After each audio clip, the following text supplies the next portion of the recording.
ನಮಸ್ಕಾರ. ವಿಶೇಷ ವರದಿಗೆ ಸ್ವಾಗತ. ನಾನು ಪೃಥ್ವಿರಾಜ್ ಹಾರನಹಳ್ಳಿ.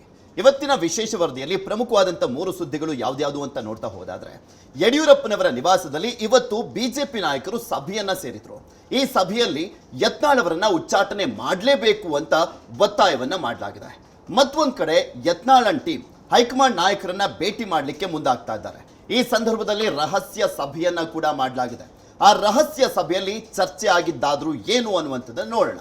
ಇನ್ನೊಂದು ಕಡೆ ಸಣ್ಣ ತಪ್ಪಿಗೆ ಪಾನಿಪುರಿ ವ್ಯಾಪಾರವನ್ನ ಮಾಡ್ತಾ ಜೀವನವನ್ನ ಸಾಗಿಸ್ತಾ ಇದ್ದಂಥ ವ್ಯಕ್ತಿಯೊಬ್ಬನ ಮನೆಯನ್ನ ಧ್ವಂಸ ಆಗಿದ್ದು, ಈ ಸಂದರ್ಭದಲ್ಲಿ ಸಾಕಷ್ಟು ಆಕ್ರೋಶ ವ್ಯಕ್ತವಾಗ್ತಾ ಇದೆ. ಇದೆಲ್ಲದರ ಕಂಪ್ಲೀಟ್ ರಿಪೋರ್ಟ್ ಅನ್ನು ನಿಮ್ಮ ಮುಂದೆ ಇಡ್ತಾ ಹೋಗ್ತೀವಿ ಇವತ್ತಿನ ವಿಶೇಷ ವರದಿಯಲ್ಲಿ.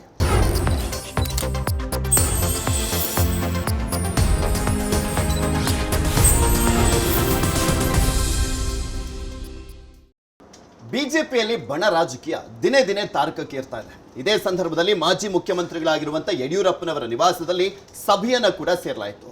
ಈ ಸಭೆಯಲ್ಲಿ ಯತ್ನಾಳ್ ಅವರನ್ನ ಉಚ್ಚಾಟನೆ ಮಾಡಲೇಬೇಕು ಅಂತ ಒತ್ತಾಯವನ್ನ ಕೂಡ ಮಾಡಲಾಗಿದೆ. ಇದರ ಜೊತೆಗೆ ಇನ್ನು ಯಾವೆಲ್ಲ ವಿಚಾರಗಳು ಚರ್ಚೆ ಆದವು? ಹಾಗಾದ್ರೆ ಯತ್ನಾಳ್ಗೆ ಬಿಜೆಪಿಯಲ್ಲಿ ಮೂಗುದಾರ ಅನ್ನುವಂಥದ್ದು ಫಿಕ್ಸಾ?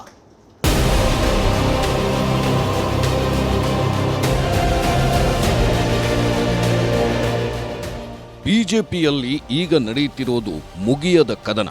ನಾನಾ ನೀನಾ ಅಂತ 2 ಬಣಗಳು ಈಗ ಜಿದ್ದಿಗೆ ಬಿದ್ದಿವೆ. ಯತ್ನಾಳ್ ಬಣ ಮತ್ತು ವಿಜಯೇಂದ್ರ ಬಣ ಪರಸ್ಪರ ಕೆಸರೆರಚಾಟ ನಡೆಸ್ತಿವೆ.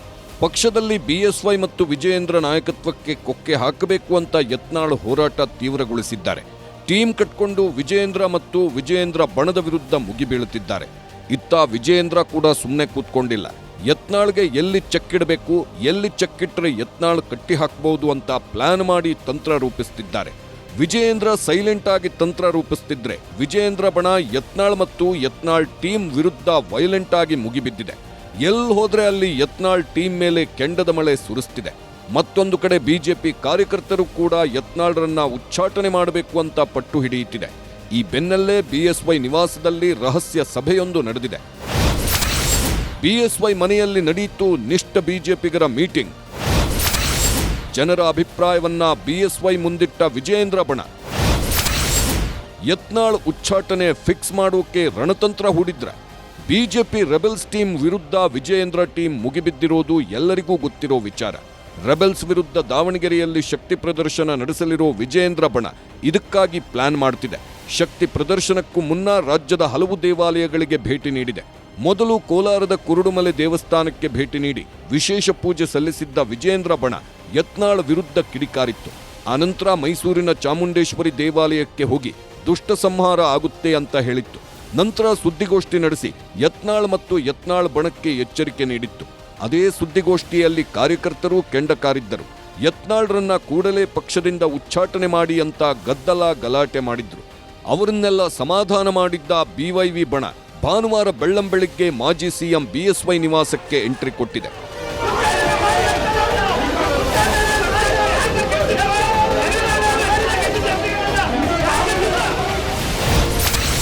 ಬಿಎಸ್ ಯಡಿಯೂರಪ್ಪ ನಿವಾಸದಲ್ಲಿ ನಡೆಯಿತು ರೆಬೆಲ್ಸ್ ವಿರೋಧಿಗಳ ಸಭೆ. ಯತ್ನಾಳ್ ಟೀಮ್ ವಿರುದ್ಧ ಒಗ್ಗಟ್ಟಾಗಿ ದೂರು ನೀಡುವುದು ಫಿಕ್ಸ್. ಮೈಸೂರಲ್ಲಿ ಚಾಮುಂಡಿಗೆ ಪೂಜೆ ಸಲ್ಲಿಸಿದ ಮೇಲೆ ವಿಜಯೇಂದ್ರ ಟೀಮ್ ನೇರವಾಗಿ ಬಂದಿದ್ದು ಬೆಂಗಳೂರಿನ ಡಾಲರ್ಸ್ ಕಾಲೋನಿಯಲ್ಲಿರೋ ಬಿಎಸ್ವೈ ನಿವಾಸಕ್ಕೆ. ಹೌದು, ಭಾನುವಾರ ಬೆಳಿಗ್ಗೆ ಬಿಜೆಪಿ ಮುಖಂಡರು ತಂಡೋಪತಂಡವಾಗಿ ಬಿಎಸ್ವೈ ನಿವಾಸಕ್ಕೆ ಆಗಮಿಸಿದ್ರು. ಎಂಪಿ ರೇಣುಕಾಚಾರ್ಯ, ಪಿಸಿ ಪಾಟೀಲ್, ಕಟ್ಟಾ ಸುಬ್ರಹ್ಮಣ್ಯ ನಾಯ್ಡು, ಬಸವರಾಜ್ ನಾಯಕ್, ಮಾಡಾಳ್ ವಿರೂಪಾಕ್ಷಪ್ಪ, ಎಂಡಿ ಲಕ್ಷ್ಮೀನಾರಾಯಣ್ ಹಲವರು ಬಿಎಸ್ವೈ ನಿವಾಸಕ್ಕೆ ಬಂದಿದ್ರು. ಎಲ್ಲಾ ಮುಖಂಡರು ಬಂದ ಮೇಲೆ ದೆಹಲಿಗೆ ತೆರಳಿ ವಾಪಸ್ಸಾಗಿದ್ದ ವಿಜಯೇಂದ್ರ ಕೂಡ ಸಭೆಗೆ ಹಾಜರಾದ್ರು. ಆ ಸಭೆಯಲ್ಲಿ ಪೂರ್ತಿ ಚರ್ಚೆಯಾಗಿದ್ದು ರೆಬೆಲ್ಸ್ ಟೀಮ್ ಕುರಿತಾಗಿಯೇ. ರೆಬೆಲ್ಸ್ ಟೀಮನ್ನ ಹತ್ತಿಕ್ಕೋದು ಹೇಗೆ, ರೆಬೆಲ್ಸ್ ಟೀಮ್ ವಿರುದ್ಧ ಹೈಕಮಾಂಡ್ಗೆ ದೂರು ಕೊಡೋದು ಹೇಗೆ ಅನ್ನೋದರ ಬಗ್ಗೆಯೇ ಚರ್ಚೆ ನಡೆಸಲಾಯಿತು. ಬಿಜೆಪಿಯ ಸಾಮಾನ್ಯ ಕಾರ್ಯಕರ್ತರು ಯತ್ನಾಳ್ ಉಚ್ಚಾಟನೆಗೆ ಆಗ್ರಹಿಸ್ತಾ ಇದ್ದಾರೆ ಅನ್ನೋ ವಿಚಾರವನ್ನ ವಿಜಯೇಂದ್ರ ಬಣ ಬಿಎಸ್ವೈ ಮುಂದಿಡ್ತು. ಇದರ ಜೊತೆಗೆ ಕೆಲವೊಂದು ನಿರ್ಧಾರ ತೆಗೆದುಕೊಳ್ಳಲಾಯಿತು. ನಾವು ಈಗಲೂ ಕೂಡ ಅವರಿಗೆ ಅಲ್ಲಿ ವಿನಂತಿ ಮಾಡ್ತೀವಿ. ಈಗೂ ಕೂಡ ಟೈಮ್ ಮಿಂಚಿಲ್ಲ. ಪಕ್ಷದ ಜೊತೆಗೆ ಕೈ ಜೋಡಿಸಿ, ಪಕ್ಷದ ವಿರುದ್ಧ ಹೋಗಬೇಡಿ, ಪಕ್ಷದ ಜೊತೆಗೆ ಬಂದು ಪಕ್ಷದ ಅಧ್ಯಕ್ಷರ ಜೊತೆಗೆ ನಿಂತರೆ ನಿಮಗೂ ಗೌರವ ಇರ್ತದೆ ಅಂತ ಅವ್ರನ್ನ ವಿನಂತಿ ಮಾಡ್ತೀವಿ. ಅದರ ಮೇಲೆ ಇದೇ ರೀತಿ ಮುಂದುವರ್ಕೊಂಡು ಹೋದರೆ ಪಕ್ಷದ ಅಧ್ಯಕ್ಷರು ಈಗೇನು ಕಾರ್ಯಕರ್ತರು ಹೇಳ್ತಾ ಇದ್ದಾರೆ ಅದು ಉಚ್ಚಾಟನೆ ಆಗ್ತದೋ ಏನೇನು ಆಗ್ತದೋ ಆಗ್ತದೆ. ಬಟ್ ನಾವು ಅವ್ರನ್ನ ವಿನಂತಿ ಮಾಡ್ತೀವಿ. ಆಗಿಲ್ಲ ಅಂದರೆ ಸಾಮೋಪಾಯ ದಂಡೋಪಾಯ ಅಂತ ಇರ್ತದೆ. ಸಾಮೋಪಾಯದಲ್ಲಿ ಕೇಳಿದ್ದೀವಿ, ಇಲ್ಲಾಂದ್ರೆ ದಂಡೋಪಾಯವನ್ನು ಪಕ್ಷದ ವರಿಷ್ಠರು ಅದನ್ನು ತೀರ್ಮಾನ ಮಾಡ್ತಾರೆ. ಹೈಕಮಾಂಡ್ ಜೊತೆಗೆ ನಾವು ಮಾತಾಡ್ತೀವಿ. ನೀವು ಯಾರು ಧೃತಿಗೆಡೋದು ಬೇಡ. ಪಕ್ಷದ ಸಂಘಟನೆಯನ್ನು ಮಾಡಬೇಕು. 130 ಜನಕ್ಕಿಂತಲೂ ಹೆಚ್ಚು ಜನ ಗೆಲ್ಲಿಸಬೇಕು ಅನ್ನೋ ಒಂದು ಮಾತನ್ನು ನಮಗೆ ಹೇಳಿದ್ದಾರೆ. ಅದರಂತೆ ನಾವೆಲ್ಲರೂ ಕೂಡ ಒಟ್ಟಾಗಿ ಆ ಕೆಲಸವನ್ನು ಮಾಡ್ತೀವಿ. ಅವ್ರ ಗಮನಕ್ಕೆ ತಂದಿದ್ದೇವೆ. ಅವರೆಲ್ಲವನ್ನು ಕೇಳಿಸ್ಕೊಂಡಿದ್ದಾರೆ. ಇನ್ನೊಂದು 10 ದಿನ ಟೈಮ್ ಕೊಡಿಯಪ್ಪ, ನೋಡೋಣ, ಎಲ್ಲ ಒಳ್ಳೆಯದಾಗುತ್ತೆ ಅಂತ ಹೇಳಿದ್ದಾರೆ. ಇವರ ಮತ್ತು ಹೈಕಮಾಂಡ್ನವರ ಮತ್ತು ಎಲ್ಲರ ಸಲಹೆ ಸೂಚನೆ ಏನು ಬರ್ತದೆ ನೋಡ್ತೇವೆ. 10ನೇ ತಾರೀಕು ದಾವಣಗೆರೆಯಲ್ಲಿ ಸೇರ್ತೇವೆ. 11ನೇ ತಾರೀಕು ನಾವೆಲ್ಲ ಸುಮಾರು 60ಕ್ಕೂ ಹೆಚ್ಚು ಜನ ಮಾಜಿ ಶಾಸಕರು ಮತ್ತು ಇನ್ನು ವಿಧಾನ ಪರಿಷತ್ ಮಾಜಿಗಳಿಗೆ ಆಹ್ವಾನ ಮಾಡ್ತೀವಿ. ಸುಮಾರು 60ಕ್ಕೂ ಹೆಚ್ಚು ಜನ ನಾವು ದಾವಣಗೆರೆ ಸೇರ್ತಾ ಇದೀವಿ. ಅಂದು ನಿರ್ಣಯ ಮಾಡ್ತೀವಿ. ಉಚ್ಚಾಟನೆ ಮಾಡಿದ್ರೆ ಮುಂದೆ ಏನು ಮಾಡಬೇಕು ಎಲ್ಲವೂ ಸರಿಯಾಗುತ್ತಂತ ರಾಜ್ಯದ ಅಧ್ಯಕ್ಷ ಯಡಿಯೂರಪ್ಪನವರು ಹೇಳಿದರೆ. ಯತ್ನಾಳ್ ಬಂಡಾಯದಿಂದಲೇ ಬೈ ಎಲೆಕ್ಷನ್ನಲ್ಲಿ ಸೋಲಾಗಿದೆ.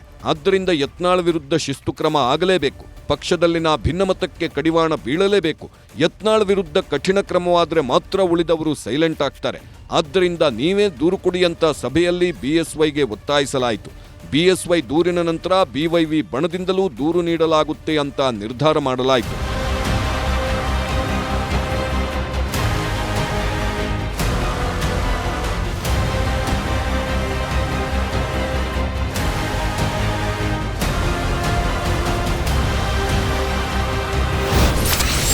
ದೆಹಲಿಗೆ ತೆರಳಿ ಯತ್ನಾಳ್ ವಿರುದ್ಧ ವಿಜಯೇಂದ್ರ ದೂರು. ರೆಬೆಲ್ಸ್ ವಿರುದ್ಧ ನಡೆದಿರೋದು ಇದೊಂದೇ ಸಭೆಯಲ್ಲ. ಇದಕ್ಕೂ ಮುನ್ನ ವಿಜಯೇಂದ್ರ ಟೀಮ್ ಸಾಕಷ್ಟು ಬಾರಿ ಸಭೆ ನಡೆಸಿದೆ. ಯತ್ನಾಳ್ ಮತ್ತು ಯತ್ನಾಳ್ ಟೀಮ್ ಅನ್ನ ಕಟ್ಟಿಹಾಕೋದು ಹೇಗೆ ಅಂತ ಚರ್ಚೆ ನಡೆಸಿದೆ. ಆದ್ರೆ ಆ ಯಾವ ಸಭೆಯೂ ಕೂಡ ಈವರೆಗೆ ಫಲ ಕೊಟ್ಟಿಲ್ಲ. ಬಂಡಾಯ ತಣಿಸೋದಿರ್ಲಿ, ಯತ್ನಾಳ್ ಬಾಯಿಗೆ ಬೀಗ ಹಾಕೋದಕ್ಕೂ ಯಾವುದೇ ಸಭೆಯಿಂದ ಸಾಧ್ಯವಾಗಿಲ್ಲ. ವಿಜಯೇಂದ್ರ ಬಣ ಪ್ರಯತ್ನ ಒಂದು ಕಡೆಯಾದ್ರೆ ಸ್ವತಃ ವಿಜಯೇಂದ್ರ ಕೂಡ ತಮ್ಮ ಪ್ರಯತ್ನ ತಾವು ಮಾಡ್ತಾ ಇದ್ದಾರೆ. ಈ ಹಿಂದೆ ಕೂಡ ಹಲವಾರು ಬಾರಿ ವಿಜಯೇಂದ್ರ ಹೈಕಮಾಂಡ್ಗೆ ದೂರು ನೀಡಿದ್ದರು. ಯತ್ನಾಳ್ ವಿರುದ್ಧ ಕ್ರಮ ಕೈಗೊಳ್ಳಬೇಕು ಅಂತ ಒತ್ತಾಯ ಮಾಡಿದ್ದು. ಇದಕ್ಕೆ ಸ್ಪಂದಿಸಿದ್ದ ಹೈಕಮಾಂಡ್ ನೋಟಿಸ್ ಕಳಿಸಿ ಸುಮ್ಮನಾಗಿತ್ತು. ಸ್ವಲ್ಪ ದಿನ ಸೈಲೆಂಟ್ ಆಗಿದ್ದ ಯತ್ನಾಳ್ ಆಮೇಲೆ ತಮ್ಮ ಆಟ ಮುಂದುವರಿಸಿದ್ರು. ಈ ಬಾರಿಯಂತೂ ಯತ್ನಾಳ್ ಪಕ್ಷದಲ್ಲಿ ರಣಭಯಂಕರನ ಅವತಾರ ತಾಳಿದ್ದು ಅವರನ್ನ ಕಟ್ಟಿಹಾಕೋಕೆ ಯಾರಿಂದಲೂ ಸಾಧ್ಯವಾಗ್ತಿಲ್ಲ. ಆದ್ರಿಂದ ಮತ್ತೊಮ್ಮೆ ಹೈಕಮಾಂಡ್ ಮೊರೆ ಹೋಗಿದ್ರು ಬಿಜೆಪಿ ರಾಜ್ಯಾಧ್ಯಕ್ಷ ವಿಜಯೇಂದ್ರ.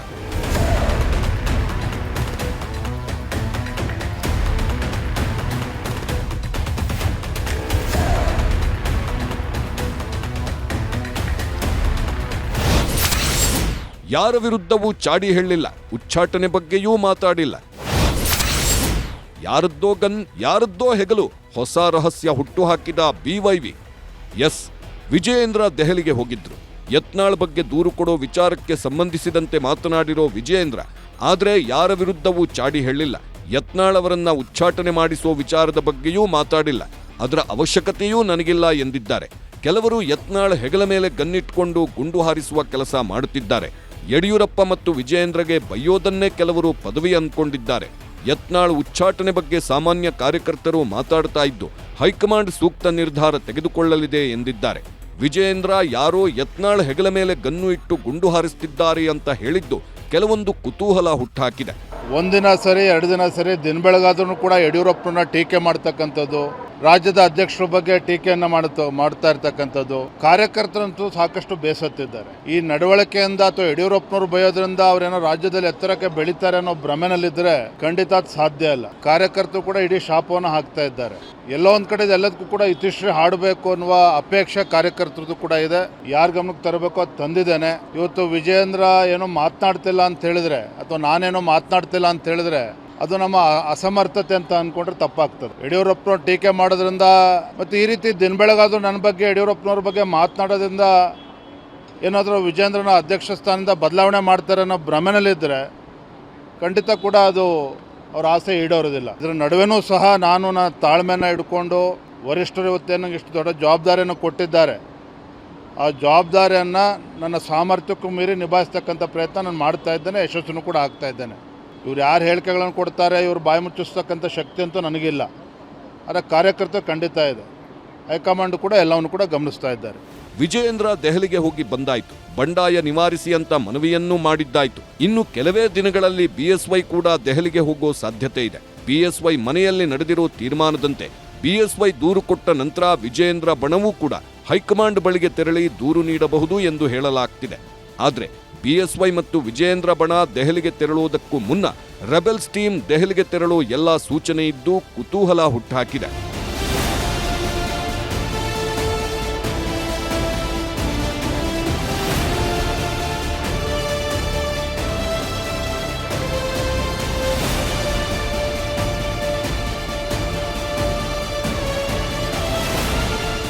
ಎಸ್, ವಿಜೇಂದ್ರ ಹೈಕಮಾಂಡ್ಗೆ ಈಗ ಆಲ್ರೆಡಿ ದೂರನ್ನ ಕೊಟ್ಟಿದ್ದಾರೆ. ಮತ್ತೊಂದ್ ಕಡೆ ಯಡಿಯೂರಪ್ಪನವರು ಕೂಡ ಇದೇ ವಿಚಾರಕ್ಕೆ ಸಂಬಂಧಪಟ್ಟಂತೆ ದೂರನ್ನ ಕೊಡುವಂತ ಸಾಧ್ಯತೆ ಕೂಡ ಇರುವಂತದ್ದು. ಇನ್ನು ಒಂದ್ ಕಡೆ ರೆಬಲ್ ಟೀಮ್ ದೆಹಲಿಗೆ ಹೋಗ್ತಾ ಇದ್ದಾರೆ. ದೆಹಲಿಗೆ ಹೋಗಬೇಕಾದಂತ ಅನಿವಾರ್ಯತೆ ಇದೆ, ಬಿಕಾಸ್ ಹೈಕಮಾಂಡ್ ನಾಯಕರು ಬುಲಾವ್ ಕೊಟ್ಟಿದ್ದಾರೆ. ಇದೇ ಸಂದರ್ಭದಲ್ಲಿ ಹೈಕಮಾಂಡ್ ಯತ್ನಾಳ್ ಟೀಮ್ಗೆ ಕ್ಲಾಸ್ ತೆಗೆದುಕೊಳ್ಳುವಂತ ಸಾಧ್ಯತೆ ಇದೆ. ಆ ಕ್ಲಾಸ್ಗೆ ಯಾವ ರೀತಿಯಾಗಿ ನಾವು ಉತ್ತರ ಕೊಡಬೇಕು ಅನ್ನುವಂಥ ನಿಟ್ಟಿನಲ್ಲೇ ರಹಸ್ಯ ಸಭೆಯನ್ನ ಮಾಡಿದ್ದಾರೆ ಅಂತ ಹೇಳಲಾಗ್ತಾ ಇದೆ.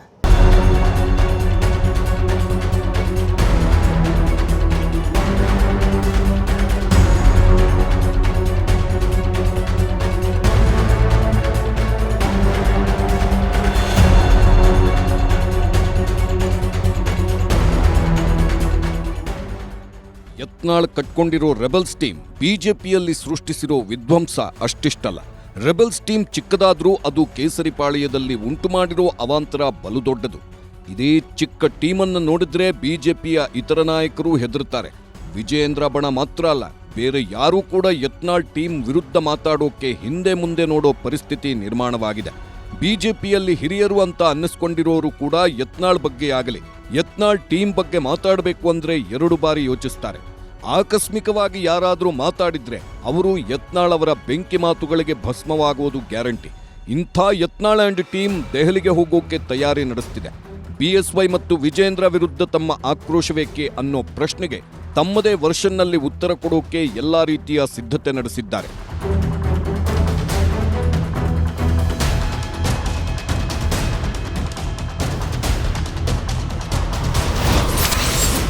ಹೈಕಮಾಂಡ್ ಬುಲಾವ್ ಮೇರೆಗೆ ದೆಹಲಿಗೆ ಹೊರಡುತ್ತೆ ರೆಬೆಲ್ಸ್ ಟೀಮ್. ಹೈಕಮಾಂಡ್ ಮುಂದೆ ತಮ್ಮದೇ ಅಭಿಪ್ರಾಯ ಮಂಡಿಸೋಕೆ ಸಜ್ಜು. ಬೆಳಗಾವಿಯಲ್ಲಿ ರಹಸ್ಯ ಸಭೆ ನಡೆಸಿದ ಯತ್ನಾಳ್ ಅಂಡ್ ಟೀಮ್. ರಾಜ್ಯ ಬಿಜೆಪಿಯಲ್ಲಿ ಯಾವಾಗ ಅಸಮಾಧಾನ ಜಾಸ್ತಿ ಆಯಿತೋ ಆಗಲೇ ಹೈಕಮಾಂಡ್ ಎಚ್ಚೆತ್ತುಕೊಂಡಿತ್ತು. ಆದರೆ ಯಾವುದೇ ಕ್ರಮ ಕೈಗೊಂಡಿರಲಿಲ್ಲ. ಎಲ್ಲ ಗೊತ್ತಿದ್ರೂ ಕಾದು ನೋಡೋ ತಂತ್ರವನ್ನ ಅನುಸರಿಸಿತ್ತು. ಈಗ ಬಂಡಾಯದ ಕಿಚ್ಚು ಜೋರಾಗ್ತಾ ಇದ್ದಂತೆ ಯತ್ನಾಳ್ಗೆ ಬುಲಾವ್ ನೀಡಿದೆ. ಹೈಕಮಾಂಡ್ನಿಂದ ಕರೆ ಬರ್ತಾ ಇದ್ದಂತೆ ಯತ್ನಾಳ್ ನಡುಗಿ ಹೋಗಿದ್ದಾರೆ. ಒಬ್ಬರೇ ಹೋದ್ರೆ ಖಂಡಿತ ಕೇಡು ಕಟ್ಟಿಟ್ಟ ಬುತ್ತಿ ಅಂತ ಯೋಚನೆ ಮಾಡಿದ್ದ ಯತ್ನಾಳ್ ಒಬ್ಬನೇ ಬರೋದಕ್ಕಾಗಲ್ಲ, ಬಂದ್ರೆ ಟೀಮ್ ಜೊತೆಗೆ ಬರ್ತೀನಿ ಅಂತ ಹೇಳಿ ಸುಮ್ಮನಾದ್ರು. ಮೇಲ್ನೋಟಕ್ಕೆ ಯತ್ನಾಳ್ ಹೈಕಮಾಂಡ್ ಸೂಚನೆಗೆ ಸೊಪ್ಪು ಹಾಕಿರಲಿಲ್ಲ. ಒಬ್ಬನೇ ಬರೋದಕ್ಕಾಗಲ್ಲ ಅಂತ ಹೇಳೋದ್ರ ಮೂಲಕ ಹೈಕಮಾಂಡ್ ಸೂಚನೆಯನ್ನು ತಿರಸ್ಕಾರ ಮಾಡಿದ್ರು. ಈಗ ತಮ್ಮ ತಂಡದ ಜೊತೆಗೆ ಹೈಕಮಾಂಡ್ ಭೇಟಿ ಮಾಡಲು ಯತ್ನಾಳ್ ತೆರಳುತ್ತಾ ಇದ್ದಾರೆ.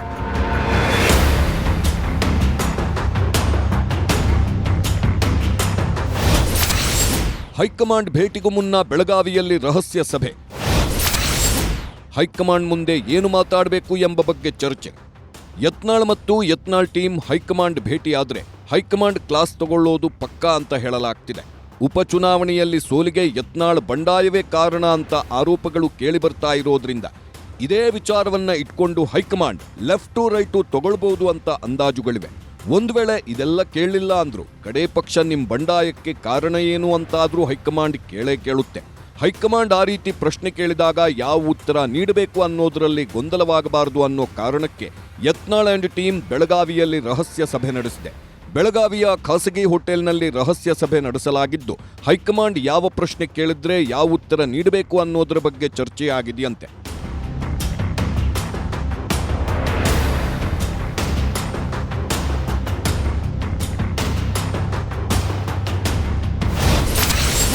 ತಮ್ಮ ನಿಲುವು ಮಂಡನೆಯೂ ಕೂಡ ರೆಬೆಲ್ಸ್ಗೆ ಅನಿವಾರ್ಯ.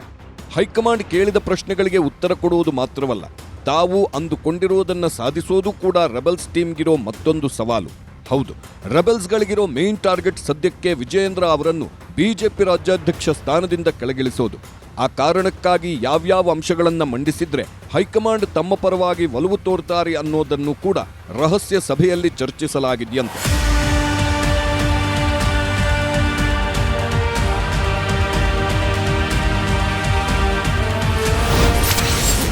ವಿಜಯೇಂದ್ರ ವಿರುದ್ಧ ದೂರು ಕೊಡೋದೇ ರೆಬೆಲ್ಸ್ ಮೇನ್ ಟಾರ್ಗೆಟ್. ಉಪಚುನಾವಣೆಯಲ್ಲಿ ಬಿಜೆಪಿ ಸೋಲಿಗೆ ವಿಜಯೇಂದ್ರ ಕಾರಣ ಅಂತ ದೂರು ನೀಡೋ ಸಾಧ್ಯತೆ ಇದೆ. ವಿಜಯೇಂದ್ರ ಏಕಪಕ್ಷೀಯ ನಿರ್ಧಾರ ತೆಗೆದುಕೊಳ್ತಾರೆ. ಪಕ್ಷದಲ್ಲಿರೋ ಹಿರಿಯರನ್ನ ವಿಜಯೇಂದ್ರ ಕಡೆಗಣಿಸ್ತಾ ಇದ್ದಾರೆ. ಆದ್ದರಿಂದ ವಿಜಯೇಂದ್ರ ವಿರುದ್ಧ ಕ್ರಮ ಕೈಗೊಳ್ಳಬೇಕು ಅಂತ ಆಗ್ರಹಿಸಲಾಗುತ್ತದೆ. ಇದೆಲ್ಲದರ ಜೊತೆಗೆ ಈವರೆಗೆ ಕೆಲವು ಕಡೆಗಳಲ್ಲಿ ಯತ್ನಾಳ್ ವಕ್ಫ್ ವಿರೋಧಿ ಹೋರಾಟ ನಡೆಸಿದ್ದು, ಆ ಹೋರಾಟದ ರಿಪೋರ್ಟ್ ಕೂಡ ಸಲ್ಲಿಕೆ ಮಾಡಲಾಗುತ್ತದೆ.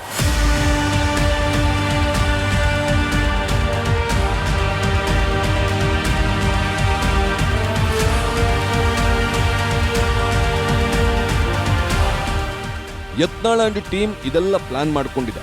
ಒಂದ್ ವೇಳೆ ಇದೆಲ್ಲ ಸಕ್ಸಸ್ ಆದ್ರೆ ಯತ್ನಾಳ್ ಅಂಡ್ ಟೀಮ್ ಹಾವಳಿ ಮತ್ತಷ್ಟು ಜೋರಾಗಲಿದೆ. ಆದ್ರೆ ಹೈಕಮಾಂಡ್ ಯತ್ನಾಳ್ಗೆ ಮೂಗುದಾರ ಹಾಕುವುದು ಪಕ್ಕಾ ಅಂತಲೂ ಮತ್ತೊಂದು ಊಹೆ ಹರಿದಾಡುತ್ತಿದೆ.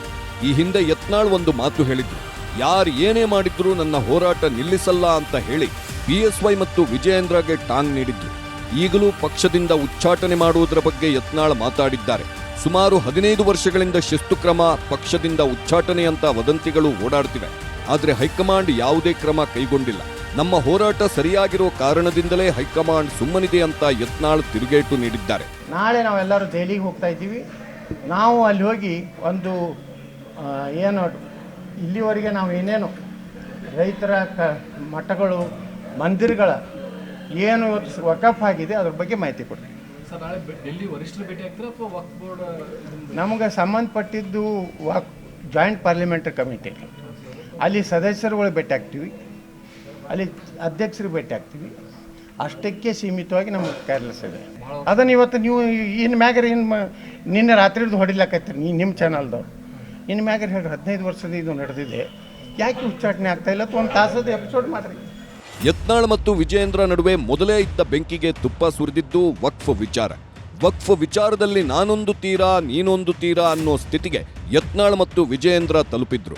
ವಿಜಯೇಂದ್ರ 3 ಟೀಮ್ ಮೂಲಕ ವಕ್ಫ್ ಹೋರಾಟ ಮಾಡಬೇಕು ಅಂತ ನಿರ್ಧಾರ ಮಾಡಿದ್ರೂ ಕೂಡ ಅದ್ಯಾವ ಟೀಮ್ಗೂ ಕ್ಯಾರ್ ಮಾಡದ ಯತ್ನಾಳ್ ತಮ್ಮದೇ ಟೀಮ್ ರಚನೆ ಮಾಡಿಕೊಂಡು ವಕ್ಫ್ ವಿರುದ್ಧ ಹೋರಾಟಕ್ಕಿಳಿದಿದ್ರು. ವಕ್ಫ್ ವಿರುದ್ಧ ಹೋರಾಟ ಮಾಡ್ತಾನೆ ಬಿಎಸ್ವೈ ಮತ್ತು ವಿಜಯೇಂದ್ರ ವಿರುದ್ಧ ರಣತಂತ್ರ ಹೆಣೆದ್ರು. ಈಗ ಅದೇ ವಕ್ಫ್ ಹೋರಾಟದ ವರದಿಯನ್ನೇ ಹೈಕಮಾಂಡ್ ಮುಂದೆ ಸಲ್ಲಿಸಲಿದ್ದಾರೆ. ಈ ಮೂಲಕ ಹೈಕಮಾಂಡ್ ಅನ್ನ ಒಲಿಸಿಕೊಳ್ಳೋಕೆ ಅಸ್ತ್ರವೊಂದನ್ನ ಪ್ರಯೋಗಿಸಲಿದ್ದಾರೆ ಅನ್ನೋ ಅನುಮಾನಗಳು ಹುಟ್ಕೊಂಡಿವೆ. ಸೋಮವಾರ ಯತ್ನಾಳ್ ಅಂಡ್ ಟೀಮ್ ದೆಹಲಿಗೆ ಹೋಗಲಿದ್ದು, ಅಲ್ಲಿ ಏನ್ ಚರ್ಚೆಯಾಗುತ್ತೆ ಅನ್ನೋದರ ಮೇಲೆ ಯತ್ನಾಳ್ ಬಂಡಾಯ ಕಿಚ್ಚು ಉರಿಯುತ್ತಾ ಆರುತ್ತಾ ಅನ್ನೋದು ಗೊತ್ತಾಗಲಿದೆ.